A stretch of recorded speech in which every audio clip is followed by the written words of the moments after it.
الحمدللہ رب العالمین وحمد الشاکرین وافضل الصلاۃ وکمل السلام علی سید المرسلین خاتم النبیین اکرم الاولین والآخرین قائد الغر المحجلین نبی الحرمین امام القبلتین سید الکونین وسیلۃ فی الدارین صاحب قاب قوسین محبوب رب المشرقین ورب المغربین المزین بکل زین المنزہ من کل شین جد الحسن والحسین نبی الانبیاء عظیم الرجائے امیم الجود والعطاء ماہی الذنوب والخطاء شفیع یوم الجزائے سر لا مخزون در لا مکنون عالم ما کان وما یکون نور الافئدۃ والعیون سرور القلب المحزون سیدنا و نبینا و ملجانا و مولانا و آقانا و مرشدنا حبیبنا و طبیبنا و وکیلنا و کفیلنا و اوننا و معیننا وعیننا و ایاننا و غوثنا و مغیثنا و غیثنا و غیاثنا سیدنا و مولانا ابی القاسم محمد صلی اللہ علیہ وسلم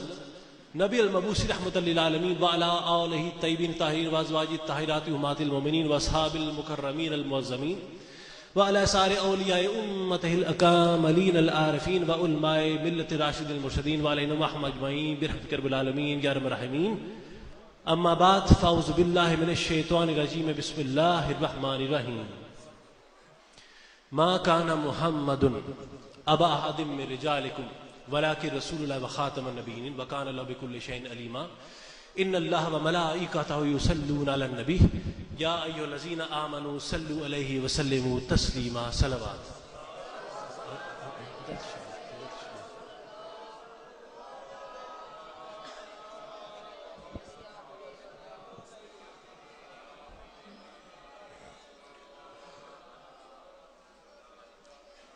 ایک مرتبہ پھر درود شریف آواز بلند.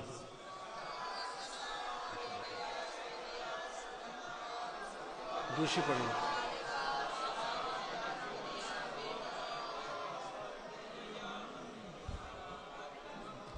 صاحبان جی وقار ممنون مشکور آپ صاحبان فکر کا، صاحبان تدبر و تدبیر کا، صاحبان شریعت و طریقت کا، اور خصوص بالخصوص انتظامیہ کا، جنہوں نے آج اس جمعۃ المبارک کے موقع پر اور عید کے تیسرے روز پر مشاخ آل و بہار شریف کی بارگاہ میں ہدیہ عقیدت پیش کرنے کے لیے ایک محفل عرس پاک کا اہتمام کیا. سو دعا ہے کہ خدائے پروردگار ان مشائخ کے فیض و برکات آپ کے قلب و حال پر جاری و ساری فرمائے اور کرب و حال کے دریچوں کو کشادہ فرمائے.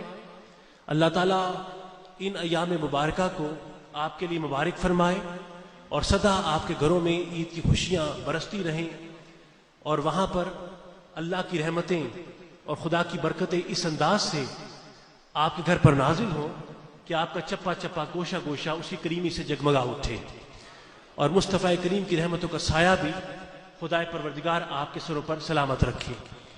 جہاں پر مقام دعا کے اندر یہ آپ کو دعا پیش کی، سو آج میرے لیے یہ انتہائی مسرت کے لمحات ہیں کہ وہ گلیاں کہ جن کے اندر کبھی میرا شیخ چل کر کلمہ سنایا کرتا تھا، اور وہ مقامات کہ جن پر بیٹھ کر وہ اپنے فن خطابت کے لولے لالا بکھیرا کرتے تھے، آج اس انداز سے اس فقیر کو یہ استطاعت حاصل ہوئی اور یہ طاقت حاصل ہوئی کہ اس مقام پر بیٹھ کر اپنے حضرت کی سنت ادا کر سکوں. بس یہی جانیے گا کہ وہ پیر تھا اور یہ خادم ان کا مرید ہے. اسی نسبت سے اور اسی توسل سے آپ کی خدمت میں حاضر ہوا تاکہ حضرات مشائخ آل و بہار کی فیض و برکات جیسے آپ کی ظاہریات میں جاری ساری رہے، آپ کی باطنی حیات میں بھی ان کے تصرفات ویسی خدائے پروردگار ہم پر جاری ساری فرمائے. انہی دعائیہ کلمات پر اکتفا کرتے ہوئے میں اپنے موضوع فکر انگیز کو آپ کے لیے موضوع دل نشیں بنانے کی اجازت چاہوں گا. صاحبان جی وقار، یہ ایک کائناتی حقیقت ہے، توجہ رکھیے، ایک یونیورسل ٹروتھ ہے کہ جب بھی کوئی بچہ اس کائنات بے ثبات میں قدم رکھتا ہے تو دنیا میں آنے کے ساتھ کئی رشتے لے کر اس دنیا میں داخل ہوتا ہے. یعنی وہ آنے والا بچہ کسی کا بیٹا بن کے آیا، وہ کسی کا بھائی بن کے آیا، وہ کسی کا بھانجا بھتیجا بن کے آیا، وہ کسی کا پوتا اور کسی کا نواسا بن کے آیا. اور جب زندگی کے مراحل آگے کو بڑھے تو وہی بچہ جوان ہو کر بذات خود کسی کا باپ بن گیا، وہ خود کسی کا چچا بن گیا، وہ خود کسی کا ماموں بن گیا، وہ خود کسی کا شوہر نامدار بن گیا. اور جب زندگی آگے کو مزید بڑھی تو عالم بڑھاپا کے منزلوں میں قدم رکھتے ہوئے وہی بچہ کسی کا دادا بن گیا، کسی کا نانا بن گیا، کسی کا سسر بن گیا. تو بے شمار رشتے ہیں کہ جن کو لے کر ایک بچہ اس دنیا میں قدم رکھتا ہے، اور یہ تمام رشتے اس کے حسب نسب کی پہچان کا باعث بنتے ہیں، اس کی ذات برادری کی پہچان کا باعث بنتے ہیں، اس کے خون کی پہچان کا باعث بنتے ہیں. اب ان حسبی رشتوں کے علاوہ اس بچے کے کئی جغرافیائی رشتے بھی ہیں. یعنی یہ دیکھنا بہت ضروری ہے کہ وہ بچہ تلونڈی کی کس گلی کے اندر پروان چڑھا، وہ کس محلے کا رہنے والا ہے، وہ کس شہر کی شہریت رکھتا ہے، وہ کس صوبے سے تعلق رکھتا ہے، وہ کس ملک کا رہنے والا ہے، اس کی لسانیات کیا ہے، وہ سندھی ہے، بلوچی ہے، پٹھان ہے، کشمیری ہے، قبائلی ہے، سندھی ہے، کیا ہے، اس کا ایکیڈیمک ریکارڈ کیا ہے، تعلیمی معیار کیا ہے، وہ بچہ کس اسکول میں بیٹھتا رہا، وہ کس مدرسے سے فارغ التحصیل ہے، کس کالج میں جاتا رہا، کس یونیورسٹی سے اس نے سند حاصل کی، اس کے مذہبی عقائد کیا ہے، وہ دیوبندی ہے، سنی ہے، بریلوی ہے، وہابی ہے، وہ مرزئی ہے، اس کی روحانی وابستگی کیا ہے، نقشبندی ہے، چشتی ہے، قادری ہے، سروردی، اویسی، تفوری، غفوری، فریدی، صابری، کلندری، کیا ہے. تو بے شمار رشتے ہیں کہ جن کو لے کر ایک بچہ اس دنیا میں قدم رکھتا ہے، اور یہ تمام رشتے یہ اس کے لیے ایک شناختی کارڈ کا کام کرتے ہیں، یہ اس کے لیے ایک آئیڈینٹی کارڈ کا کام کرتے ہیں، یہ اس کی شخصیت کی پہچان کا باعث بنتے ہیں، اس کی پرسنالٹی کے نکھار کا باعث بنتے ہیں. اب صاحبان جی وقار اسی طرح سے جب وہ ختمی مرتبت، وہ نور کائنات، وہ جان کائنات، وہ باعث تقویم کائنات محمد مصطفیٰ اس کائنات بے ثبات میں قدم رکھتے ہیں، تو ایک عام انسان کی طرح، میں زور دے رہا ہوں، ایک عام انسان کی طرح، ایک عام بشر کی طرح یہ تمام رشتے لے کر اس دنیا میں داخل ہوتے ہیں. یعنی وہ آنے والا محمد آمینہ کا لال بھی ہے، وہ عبداللہ کا یتیم بھی ہے، وہ ابو طالب کا بھتیجا بھی ہے، وہ ختیجہ اور عائشہ کا شوہر نامدار بھی ہے، وہ صدیق کا داماد بھی ہے، وہ علی کا برادر بھی ہے. یعنی میرا محمد عرب کا رہنے والا تھا اس لیے عربی کہلایا، پیدا مکے میں ہوا اس لیے مکی بھی کہلایا، پھر ہجرت کر کے وہ مدینے تشریف لے گیا اس لیے مدنی بھی کہلایا. بھائی میرا محمد بنو ہاشم کا چشم و چراغ تھا اس لیے ہاشمی کہلایا، وہ قبیلہ قریش سے تعلق رکھتا تھا اس لیے قریشی کہلایا، وہ عبد المطلب کا پوتا تھا اس لیے عبد المطلبی کہلایا، وہ ابتہائی کہلایا، وہ تہامی کہلایا. تو صاحبان جی وقار بے شمار رشتے ہیں کہ جن کو لے کر میرا کملی والا مصطفیٰ ایک عام انسان کی طرح، ایک عام بشر کی طرح اس دنیا میں قدم رکھتا ہے. لیکن حیرت کی بات یہ ہے، حیرت کا مقام یہ ہے کہ وہ تمام رشتے ہیں جو تمہاری میری پہچان کا باعث بنتے ہیں. صوفی صاحب آپ کے تعارف کا میرے تعارف کا باعث بنتے ہیں، آپ کی اور میری شناخت کا باعث بنتے ہیں. لیکن خدائے پروردگار نے جب قرآن مجید میں اپنے حبیب کا تعارف عام لوگوں سے کروایا، امت سے کروایا، تو ان تمام رشتوں میں سے کسی ایک رشتے سے بھی تعارف نہیں کروایا. ان تمام رشتوں میں سے میرے پروردگار نے کسی ایک رشتے سے بھی تعارف نہیں کروایا، بلکہ جغرافیائی، معاشرتی، معاشی، اقتصادی، لسانی تمام رشتوں کی نفی کر دی، تمام رشتوں کا انکار کر دیا، دنیا کی تمام نسبتوں کو توڑ دیا، اور جو ایک رشتہ اپنے حبیب کے لیے باقی رکھا وہ فقط یہ تھا کہ وما محمد الا رسول، اے دنیا والوں محمد تمہارا کچھ نہیں، صرف اللہ کا رسول ہے، صرف اللہ کا.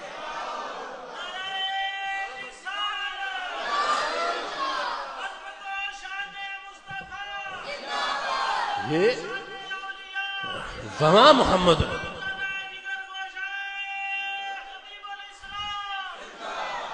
وما محمد توجہ ہے نا آپ کی. بھائی بڑے چند دقیقے ہیں جو لے کر آپ کی خدمت میں حاضر ہوا ہوں، اور میں چاہتا ہوں کہ آپ کے گوش و ہوش کا ساتھ رہے تاکہ منزل فکر سے ہم قریب دار ہو سکے. تو میں بہت توجہ چاہوں گا. اب 22-23 سالوں کے بعد اپنے بزرگوں کے بعد آج موقع ملا ہے کچھ کہنے کا، تو میں چاہتا ہوں جو کہوں نا اس کو معنی سمجھ کے محفوظ کریے گا. سمجھ آئے نہ آئے بس یہ سمجھ لیجئے گا کہ نعت مصطفیٰ پیش کر رہا ہوں، تاکہ آپ کا میرا آنا اس کی جو کاوش ہے وہ ہماری شہرت رہے. انتہائی توجہ چاہوں گا آپ کی. اچھا تو وما محمد الا رسول، اے دنیا والو یہ محمد تمہارا کچھ نہیں لگتا تمہارا، یہ صرف اللہ کا رسول ہے. تو میرے پروردگار نے اپنے حبیب کی تمام دنیاوی نسبتوں کا انکار کر دیا، تمام دنیاوی رشتوں کا انکار کر دیا، تمام دنیا کے رشتوں کو میرے پروردگار نے کاٹ دیا. کہا ہے دنیا والوں محمد تمہارا کچھ نہیں ہے، کچھ نہیں ہے تمہارا، یہ صرف میرا رسول ہے، یہ صرف اللہ کا رسول ہے. اچھا تو میں نے خدا کے حضور آج جوڑے. میں نے کہا مولا جب تیرے قرآن سے ثابت ہے کہ تیری وجہ سے تیرا حبیب دنیا کا کچھ نہیں لگتا، صرف تیرا رسول ہے، تو معنی واضح ہے، معنی صاف ہے کہ پھر جس چیز کی نسبت تیرے ساتھ ہوگی اسی چیز کی نسبت تیرے حبیب کے ساتھ ہوگی. بھئی اگر دنیا کا کچھ نہیں، اگر نسبت دنیا کے ساتھ ہے ہی نہیں اور کاٹ ڈالی ساری نسبتوں تینوں، تو پھر اگر دنیا کے ساتھ نسبت نہیں تو پھر تیرے ساتھ نسبت ہوگی، اور جس چیز کی نسبت تیرے ساتھ ہوگی اسی چیز کی نسبت تیرے حبیب کے ساتھ ہوگی. تو جواب ملا مرتضیٰ بات تو کچھ ایسی ہے. تو میں نے کہا مولا تو لافانی ہے. تو جواب ملا ہمارا محمد بھی تو لافانی ہے. میں نے کہا مولا تو لامکانی ہے. تو جواب ملا میرا محمد بھی تو لامکانی ہے. میں نے کہا مولا تو لازمانی ہے. تو جواب ملا مرتضیٰ ہمارا حبیب بھی تو لازمانی ہے. میں نے کہا پروردگار تو فرش پر نہیں، تو عرش پر استوا کرتا ہے. تو جواب ملا ہمارا حبیب بھی تو عرشی ہے. تو میں نے ہاتھ جوڑ لیے. میں نے کہا پروردگارا جب تیرے قرآن سے ثابت کہ تیری نسبت کی وجہ سے تو بھی عرشی، تیرا حبیب بھی عرشی، تو تلونڈی کے ملا میرے نبی کے نوری یا خاکی ہونے پر بحث کیوں کرتے ہیں؟ تو جواب ملا مرتضیٰ ان سے کہہ دے کہ اگر عرش پر خاک ہوگی تو نبی بھی خاکی ہوگا، اور عرش پر نور ہوگا تو محمد بھی نوری ہوگا.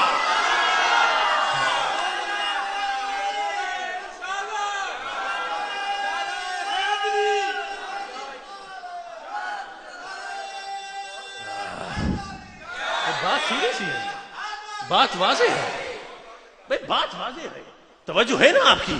یعنی وما محمد رسول. اب بحث نہیں ہے، بحث نہیں ہے میرا محمد نوری ہے خاکی. قانون صاف ہے کہ عرش پر خاک ہوگی تو نبی بھی خاکی ہوگا، اور عرش پر نور ہوگا تو میرا محمد بھی نوری ہوگا. بحث میرے کملی والے مصطفیٰ پر نہیں ہے. بہت توجہ چاہ رہا ہوں آپ کی. یہ بحث میرے محمد پر نہیں ہے کہ حضور اپنی صفات میں کیا حقیقت رکھتے ہیں. میرا مصطفیٰ تو جامع صفات ہے، تمام خیر کی صفات رکھتا ہے.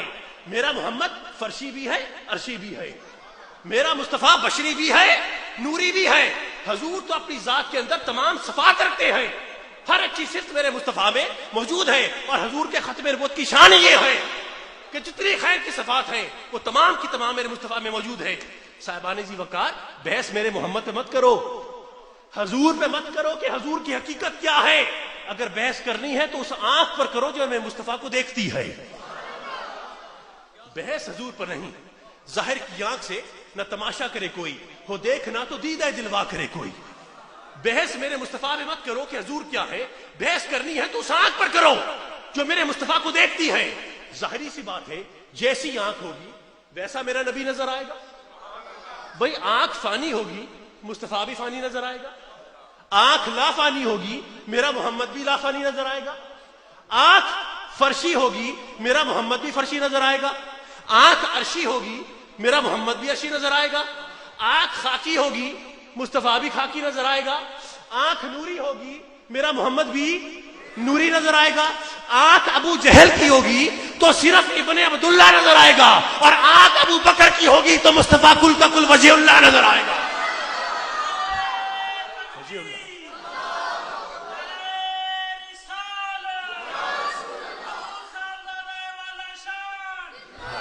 دیکھنے والی آنکھ کا کمال ہے.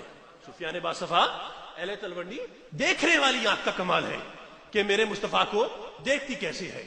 آنکھ ابو جہل کی ہوگی تو صرف عبداللہ کا بیٹا نظر آئے گا، اور آنکھ میرے ابو بکر کی ہوگی تو مصطفیٰ کا کل وجہ اللہ نظر آئے گا.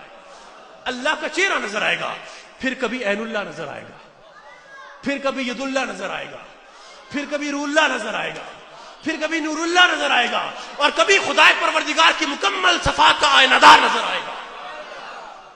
یہ ہے میرے محمد مصطفیٰ کی حقیقت.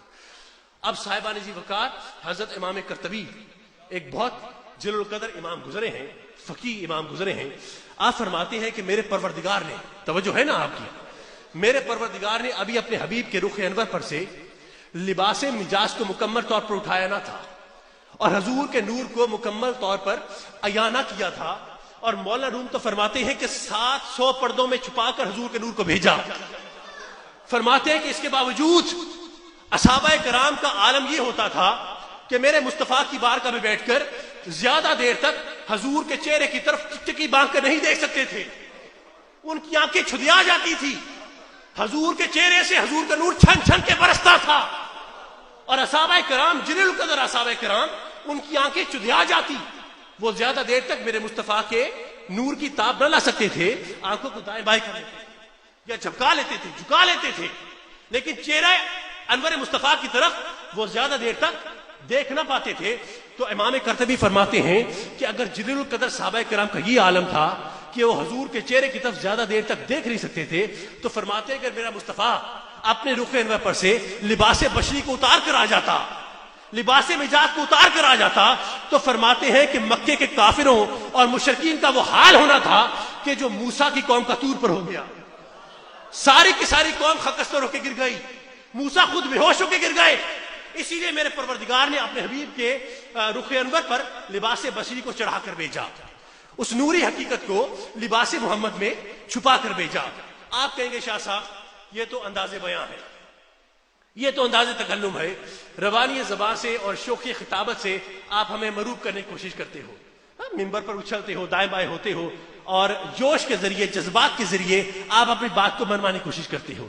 تو میں کہوں گا خدا کی قسم جس ممبر کی آج میں زینت بنا ہوا ہوں, یہ جذباتی میں نہیں ہو رہا, جذباتی قرآن ہو رہا ہے. یہ خدا کی قسم, یہ جذباتی میں نہیں, یہ جذباتی قرآن ہو رہا ہے.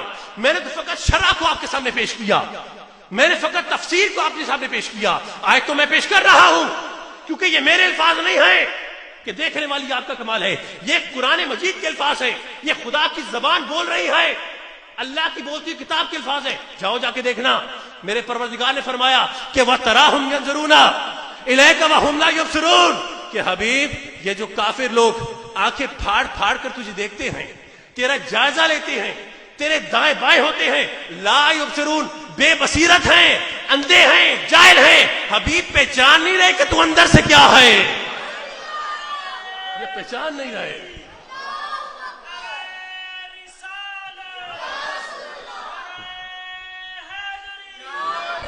وَتَرَا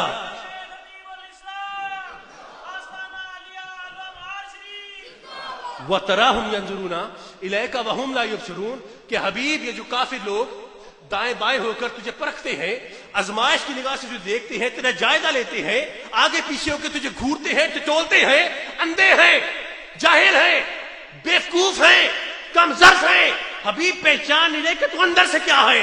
تو خدا بھی فرمانا چاہتا ہے کہ یا رسول اللہ, آنکھ والا تیرے جوبن کا تماشا دیکھے, دیدہ کور کو کیا نظر آئے, کیا دیکھے. آنکھ والا, صوفی صاحب, آنکھ والا تیرے جوبن کا تماشا دیکھے. اب لا یبصرون کا اس سے بہتر ترجمہ کیا ہو سکتا ہے, اس سے بہتر ترجمہ کیا ہو سکتا ہے کہ آنکھ والا تیرے جوبن کا تماشا دیکھے اور دیدہ کور کو کیا نظر آئے, کیا دیکھے. اگر بات منتقل نہیں ہوئی تو ایک چھوٹی سی مثال ہے, اس سے بات کو واضح کیے دیتا ہوں. دیکھیے صوفی صاحب, آپ جیسے بیٹھے ہیں آپ ویسے مجھے نظر آ رہے ہیں نا, مطلب آپ کے خوبصورت چہرے, آپ سبھی کے خوبصورت چہرے, رنگین چہرے, خوبصورت چہرے, پاک چہرے اس خدا کے گھر میں بیٹھے ہیں. تو آپ جیسے ہو ویسے مجھے نظر آ رہے ہو. آپ کے چہرے کے, آپ کے خط کے, آپ کے قدوکاٹ کے خدوخال, آپ کے لباس کس انداز سے ہے, کس انداز سے آپ بیٹھے ہو, آپ جیسے ہو ویسے مجھے نظر آ رہے ہو. اور جیسا میں آپ کے سامنے موجود ہوں, میری یہ کالی ٹوپی, میرا یہ سفید کرتا, میری واسکٹ, میرا قد کاٹ, خدوخال, جیسا میں ہوں ویسا آپ کو نظر آ رہا ہے. ایسے ہی ہے نا. تو جیسے آپ بیٹھے ہو آپ ویسے مجھے نظر آ رہے ہو, اور جیسا میں ہوں ویسا آپ کو نظر آ رہا ہوں. تو خدا یہی تو فرما رہا ہے کہ وَتَرَاهُمْ يَنْظُرُونَ إِلَيْكَ وَهُمْ لَا يُبْصِرُونَ, کہ بے وقوفو نادانو, تمہارا ایک دوسرے کی طرف دیکھنا کچھ اور ہے, میرے مصطفیٰ کی طرف دیکھنا کچھ اور ہے. تمہارا ایک دوسرے کی طرف, مفہوم منتقل ہوئے, تمہارا ایک دوسرے کی طرف دیکھنا کچھ اور ہے, میرے محمد کی طرف دیکھنا کچھ اور ہے. یعنی میرا محمد ایسا نہیں کہ جو ہر ظاہر کی آپ کا تماشا بن جائے, نہیں نہیں, حضور ایسے نہیں کہ جو ہر ظاہر کی آپ کا تماشا بن جائے. توجہ کیجئے گا, دیکھو جو ظاہر میں نہیں آتا وہ وہی ہے جو عقل میں نہیں آتا. ٹھیک ہے نا, جو ظاہر میں نہیں آتا وہی ہے جو عقل میں نہیں آتا, اور جو عقل میں نہ آئے وہ کسی حد میں نہیں آتا.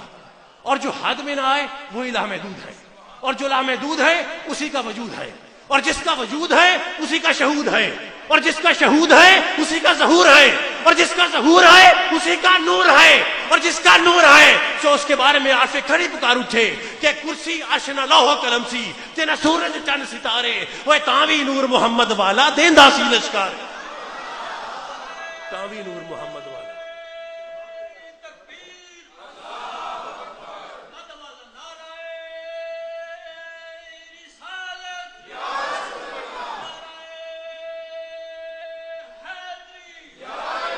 تاوی نور محمد والا دیندا سی لشکارے، کرسی عرش نہ لوح قلم سی تے نہ سورج چند ستارے، وہ تاوی نور محمد والا دیندا سی لشکارے۔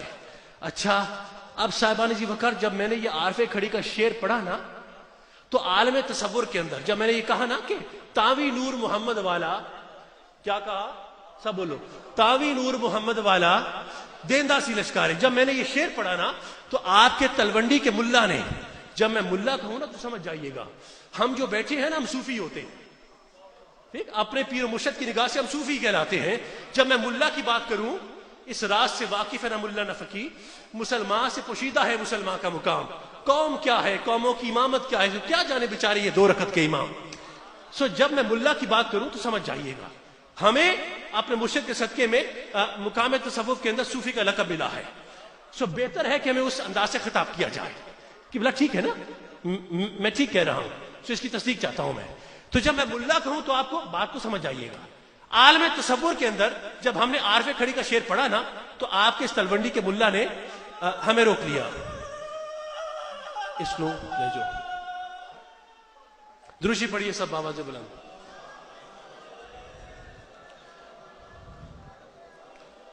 آرام آرام ساتھ شامل ہو، آپ دروشی پڑھیے، دروشی پڑھیے، آواز بلند پڑھیے۔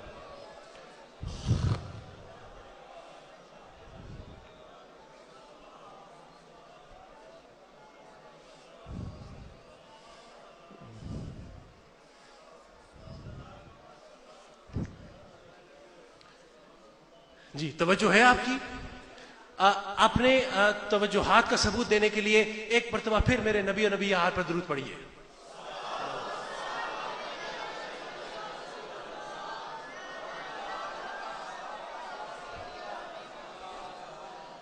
اچھا تو عالم تصور میں کوئی توجہ ہے؟ ہم نے کیا کہا تھا؟ عارف کھڑی کی بات کی تھی، تاوی نور محمد والا دیندا سی لشکارے۔ تو عالم تصور میں آپ کے تلونڈی کے ملاؤں نے ہمیں روک لیا، کہنے لگے شاہ صاحب آپ بڑا عارف کھڑی کا شعر پڑھتے ہو۔ اب میں نے عالم تصور کی بات کی ہے کہ آپ بڑا عارف کھڑی کا شعر پڑھتے ہو، آپ کا دوسرا کلمہ کیا ہے؟ آپ کا دوسرا کلمہ کیا؟ بھائی بہت توجہ چاہیے مجھے آپ کی۔ تو جواب میرا شاہ صاحب، میں نے عرض کی، ہاتھ باندھ کے عرض کی کہ بھائی ہمارا دوسرا کلمہ ہے کلمہ شہادت، اشہد ان لا الہ الا اللہ وحدہ لا شریک لہ واشہد ان محمدن۔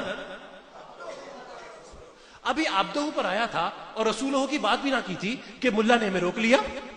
بھائی توجہ ہے، قبلہ روک لیا ہمیں، اور شاید آپ کو بھی روکتے ہوں، لیکن ہمیں روکا ہے انہوں نے، اور اسی لیے بات کو پیش کر رہا ہوں تاکہ مقام تبلیغ کے اندر بات آگے کو بڑھتی چلی جائے۔ اچھا جب عبدہ کا لفظ لیا نا کلمہ شہادت میں تو ہمیں آپ کے ملاؤں نے عالم تصور میں روک لیا اور کہنے لگے شاہ صاحب آپ ایسے ہی نبی کی نورانیت کے قصے بیان کرتے ہو اور نبی کی نورانیت کے شعر آپ سنی لوگ ممبر پر بیٹھ کر ادا کرتے رہتے ہو، جبکہ کلمے کے اندر تو خدائے پروردگار اپنے حبیب کو اپنا بندہ کہہ رہا ہے، بشر کہہ کے مخاطب کر رہا ہے، عبدہ اپنا بندہ کہہ کے خطاب کر رہا ہے، اس کو بشر کہہ کے خطاب کر رہا ہے۔ تو جب خدا خود کلمہ شہادت میں اس کو بشر کہہ رہا ہے، اپنا بندہ کہہ رہا ہے، تو آپ لوگ اس کی نورانی کے قصے کیوں پیش کرتے رہتے ہو؟ آپ سنی لوگ ممبر بیٹھ کر حضور کی نورانی کی ترانے کیوں گاتے رہتے ہو؟ اور یہ منطقی سوال ہے اور منطق کی ہم قدر کرتے ہیں، لیکن اتنی بھی قدر نہیں کرتے کہ اس پر اپنے عقیدے کو ہی تبدیل کر ڈالیں۔ سو ٹھیک ہے، سوال ہے۔ اور پہلی بات رہی اس ممبر کی، تو جب بھی ممبر کی طرف بڑھتے ہیں نا تو اس ممبر سے وعدہ کرتے ہیں اور قسم اٹھاتے ہیں کہ جب تک اس پر موجود رہیں گے صرف مصطفیٰ کی نورانی کے قصے ہی پیش کرتے رہیں گے۔ سو یہ تو اس کا اور ہمارا رشتہ ہے اور یہ رشتہ تو قائم رہے گا چاہے کوئی مانے یا نہ مانے۔ رہی بات تمہارے سوال کی کہ خدائے پروردگار نے اپنے حبیب کو کلمہ شہادت میں عبد کیوں کہا، بشر کیوں کہا، تو اس میں کون سی بڑی بات ہے؟ سفیان باصفا علماء کرام، اس میں کون سی بڑی بات ہے کہ خدا نے کلمے کے اندر اپنے حبیب کو عبد کہہ دیا، بشر کہہ کے مخاطب کر دیا؟ کیا بھول گئے آپ اس وقت کو کہ جب خدائے پروردگار نے جبرائیل علیہ السلام کو مریم کے پاس بھیجا، عیسیٰ علیہ السلام کی بشارت دے کر، اس قالت الملائکۃ یا مریم ان اللہ یبشرک بکلمات منہ، یعنی جبرائیل مریم کے پاس آئے عیسیٰ کی بشارت دے کر کہ خدا تجھے بشارت دیتا ہے ایک بچے کی جو اللہ کا کلمہ ہوگا. سو عیسیٰ اللہ کا کلمہ. عیسیٰ کیا ہے؟ سب بولو کیا ہے؟ بھئی بہت جلل قدر شان ہے حضرت عیسیٰ مسیح کی علیہ الصلوۃ والسلام کی. سو بہت توجہ چاہیے. جب جبرائیل آئے مریم کے پاس عیسیٰ کی بشارت لے کر تو کہا کہ یہ اللہ کا کلمہ ہے، مریم تجھے مبارک ہو. یہاں تک تو بات آپ بھی جانتے ہو، ہم بھی جانتے ہیں، لیکن سوال مجھے یہ کرنا ہے کہ جس وقت جبرائیل مریم کے پاس آئے عیسیٰ علیہ السلام کی بشارت دے کر، تو جبرائیل نوری مخلوق ہے، فرشتہ ہے، عرشی مخلوق ہے، فرشتوں کا سردار ہے. تو جب وہ جناب مریم کے پاس آیا تو جبرائیل کس روپ میں آیا؟ بھائی ہاتھ جوڑا ہوں، بھائی جب جبرائیل آیا تو کس روپ میں آیا، کس بھیس میں آیا میری مریم کے پاس اور عیسیٰ کی بشارت کو لے کر؟ بھائی جانتے ہو نا کیا آیا تھا؟ کون کون جانتا ہے؟ بھئی اب جانتے ہو کہ جبرائیل مریم کے پاس آیا عیسیٰ علیہ السلام کی بشارت لے کر. سوال یہ پیدا ہوتا ہے کہ جبرائیل جب آیا تو کس بھیس میں آیا، کس روپ میں آیا، کیا انداز لے کے آیا؟ ہم بات کریں، آپ نہ مانو آپ کا جاتا کچھ نہیں. قرآن کچھ کہہ دیا آپ نہ مانو آپ کا رہتا کچھ نہیں. سو اس لیے بہتر ہے کہ جس کی بات سناتے چلے آ رہے ہیں آگے بھی اسی سے جواب طلب کرے کہ قرآن تو ہی بیان کر دے کہ جب جبرائیل مریم کے پاس آیا تو کس روپ میں آیا، کس بھیس میں آیا. تو جاؤ جا کے دیکھنا، خدا آواز دیتا ہے کہ بسم اللہ الرحمن الرحیم فارسلنا الیہا روحنا فتمثل لہا بشرا سویا. لہا بشرا سویا. ہاتھ جوڑا ہوں، اگر یہ گفتگو منتقل نہ ہوئی تو خدا کی قسم میرا یہاں پر آنا بالکل رائے گا چلا جائے گا. اور میں نہیں چاہتا کہ آپ کی سماعتوں پر بوجھ بنوں، اور میں چاہتا ہوں کہ سماعتوں سے آپ کے دلوں تک اتر جاؤں. بھائی تبھی میرے آنے کا یہاں پر مقصد وہ اپنے مقام سے قریب تر ہو سکے گا. اس لیے میں چاہتا ہوں کہ بہت توجہ رکھیے اس مقام پر. دیکھو قرآن کہہ رہا ہے کہ فارسلنا الیہا روحنا فتمثل لہا بشرا سویا، کہ جس وقت جبرائیل مریم کے پاس عیسیٰ کی بشارت لے کے آیا تو وہ ایک جوان، تندرست، خوبصورت بشر کے روپ میں آیا. میں ہاتھ باندھ رہا ہوں. جس وقت وہ مریم کے پاس عیسیٰ علیہ السلام کی بشارت لے کے آیا تو ایک تندرست، جوان اور خوبصورت بشر کے روپ میں آیا. میں نہیں کہہ رہا قرآن کے الفاظ ہیں. اچھا اب سوال کرنا ہے کہ جبرائیل فرشی ہے کہ عرشی؟ سب بولو کیا ہے؟ اچھا خاکی ہے کہ نوری؟ نوری. بشر ہے کہ فرشتہ؟ اچھا قرآن اسے بشر کہہ رہا ہے تو مانتے کیوں نہیں؟ بھائی میں نہیں کہہ رہا فتمثل لہا بشرا سویا، وہ ایک بشر کے روپ میں آیا. تو قرآن، اچھا قرآن کا انکار کرنا کفر ہے نا؟ یعنی قرآن کی زیر و زبر کا انکار کرنا بھی کفر ہے. اور ہم سنیوں سے بہتر یہ بات کون جانے گا؟ بھائی قرآن کافی ہے تو ہمارے لیے کافی ہے، اس بات کو مت بھولیے گا. اچھا تو اب قرآن کہہ رہا ہے بشر، تو آپ بشر مانتے کیوں نہیں؟ آپ انکار کیوں کرتے ہو اس کی بشریت کا؟ بھائی قرآن کہہ رہا ہے نا. تو سب جواب دیں گے شاہ صاحب کچھ دیر کے لیے بشر بن کے آیا تھا، اصل میں نور تھا. کچھ دیر کے لیے بشر بن کے آیا، دنیا میں آیا تھا، بشارت دے کر خوشخبری لے کر آیا تھا، خبر پہنچانے کے لیے آیا تھا، تو بشر بن کے آیا، ویسے اندر سے نور تھا. تو میں کہوں گا ملت عجیب ڈائیکوٹمی ہے تمہاری، عجیب دوگلا پن ہے تمہارا. یعنی ماننے پر آؤ تو جبرائیل کے لیے نہیں مانتے کہ اگر وہ ظاہر کے اندر بشر کا روپ لے کر آ جائے تو کہتے ہو کہ اندر سے نور تھا. اور اگر میرا کملی والا مصطفیٰ کچھ عرصے کے لیے اس دنیا میں خبر دینے کے لیے بشر بن کے آ جائے تو اس پر بشریت کے فتوے لگا دیتے ہو. ملا کہنا فقط اتنا ہے کہ جس طرح جبرائیل ظاہر میں بشر ہو کر اندر سے نور ہو سکتا ہے تو پھر ماننا پڑے گا کہ میرا محمد ظاہر میں صورت مصطفیٰ تھا، اندر سے نور خدا تھا. اندر سے نور خدا.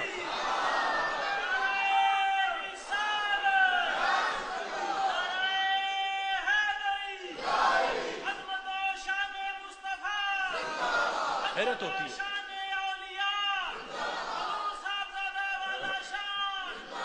حیرت ہوتی ہے، یعنی کائنات نے اس سے بڑھ کر منافقت شاید ہی دیکھی ہو. ایسا دوگلا پن، ایسی بڑی منافقت کہ نہ اس کا بھار آسمان اٹھا سکے نہ زمین اس کو برداشت کر سکے. یعنی جبرائیل کے لیے مانتے ہیں کہ اگر ظاہر میں بشر بن کے آ جائے تو بشر نہیں ہے، اندر سے نور ہے. اور آمینہ کا لال، عبداللہ کے یتیم اگر خوشخبری دینے کے لیے تمہارے لیے وسیلہ نجات بن کر آ جائے، کتنے چلے رہے کی ہوا ہے. آپ کو ابھی اجازت دیں گے، اب میں آپ کی سماعتوں میں بوجھ نہیں بننا چاہتا، لیکن میں چاہتا ہوں کہ جو دقیق لمحات لے کر آیا ہوں نا، ان لمحات کے اندر آپ کی مکمل توجہات کو حاصل کروں. ٹھیک، آپ کس انداز سے بیٹھی ہو سو آپ کی پاک دامنی اور آپ کی طہارت میرے ذمہ. ٹھیک، جس انداز سے بیٹھے ہو اسی انداز سے بیٹھے رہو.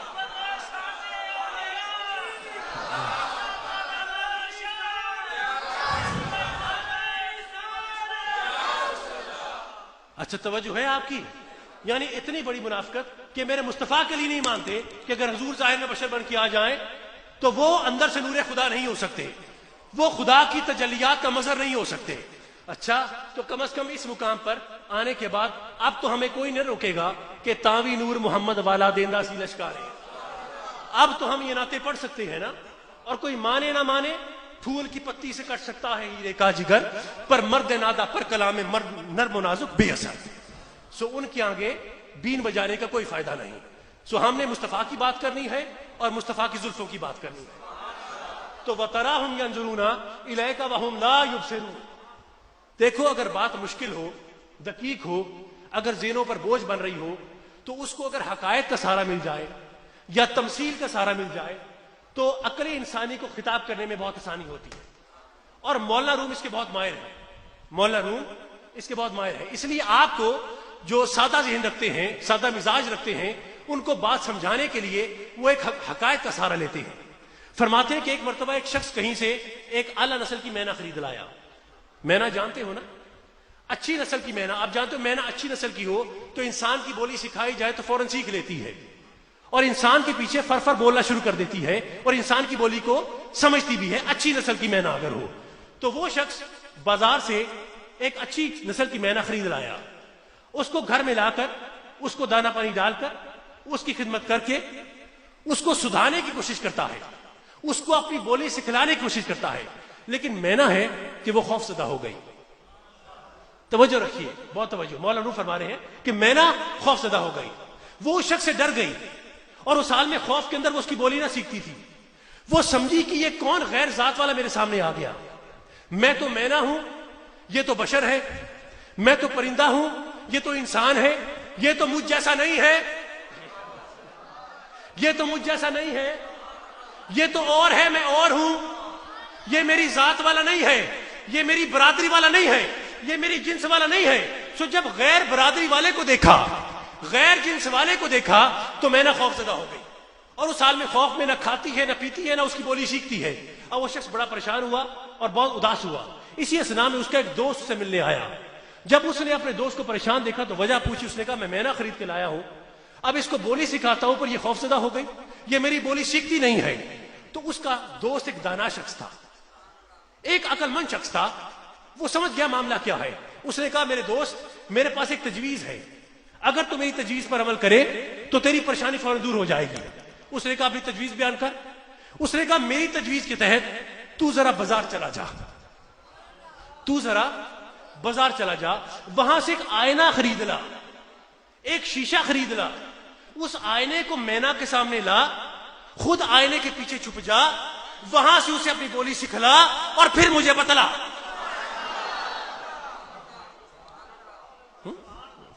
پھر مجھے بتلا.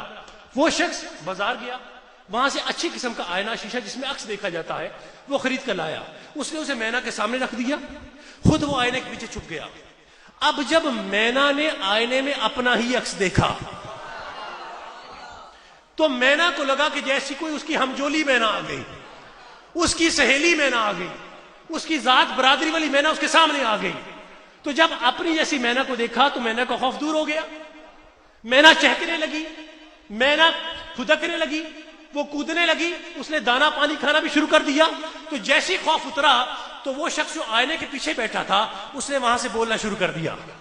اب جیسے ہی وہ بولا تو مینا کو لگا کہ جیسے اس کی ذات والی مینا بول رہی ہے، اس کی ہمجولی مینا بول رہی ہے. تو جب اپنی سہیلی مینا کو بولتے ہوئے پایا تو مینا نے بھی فوراً بولنا شروع کر دیا. تو مولانا روم اس مقام پر روک کر فرماتے ہیں کہ نادان ملا جس طرح سے مینا غیر ذات والے کو دیکھ کر ڈر گئی اور اس کی بولی نہ سیکھتی تھی، فرماتے ہیں اسی طرح اگر میرا کملی والا مصطفیٰ اپنے اوپر سے بشیر لبادہ اتار کر آتا، صرف نور خدا بن کر آ جاتا، تو ملا تو نے گھبرا جانا تھا کہ یہ کون غیر ذات والا آ گیا، یہ کون غیر برادری والا آ گیا. تو نے میرے مصطفیٰ کی بات سننی نہ تھی، نظام ہدایت نے مکمل نہ ہونا تھا، دین نے کامل نہ ہونا تھا. تمہیں ہدایت پہنچانے کی خاطر میرے پروردگار نے اپنے حبیب کے نور کو